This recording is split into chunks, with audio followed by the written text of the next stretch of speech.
खुलुमबाय।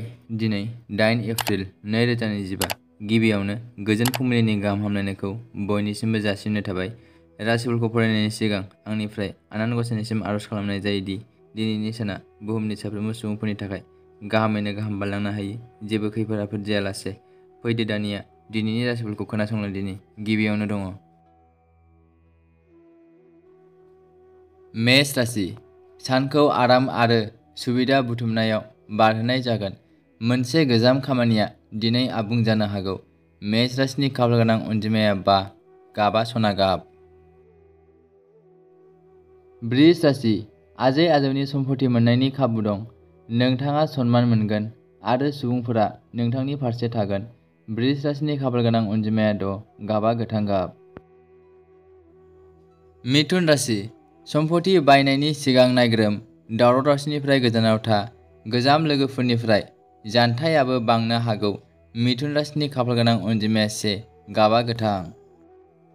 कर्कट राशि। खामानि मावग्रा फालांगियारिफोरा गावसोरनि बसनि रागायाव गोग्लैनो हागौ। रांखान्थियारि थासारिया माखासे नारसिननायाव गोग्लैनो हागौ। कर्कट राशिनि खाफालगोनां अनजिमाया 3, गाबा मुगा गाब। सिंह राशि। राङारि आयदाफोराव जाफुंसारनाय मोनगोन। मोजां मोनलायनाय जिउआव नांलायनाया जाथावना। सिरि था।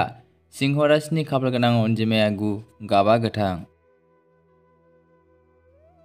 कन्या राशि। नोंथाङा फालांगियाव मुलाम्फा मोनगोन। धोरोमारि सानथौनि फारसे गोसो जानाया बांगोन। कन्या राशिनि खाफालगोनां अनजिमाया 3, गाबा गुफुर। तुला राशि।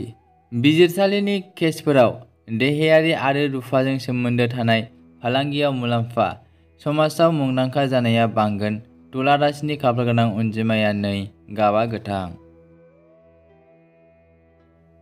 वृश्चिक राशि। मावनायफोरखौ बाख्नायनाय जागोन। समा मोजां। इयुनाव मासि जौगानायनि खाबुफोर दं। वृश्चिक राशिनि खाफालगोनां अनजिमाया 7, गाबा कमला गाब। धनु राशि।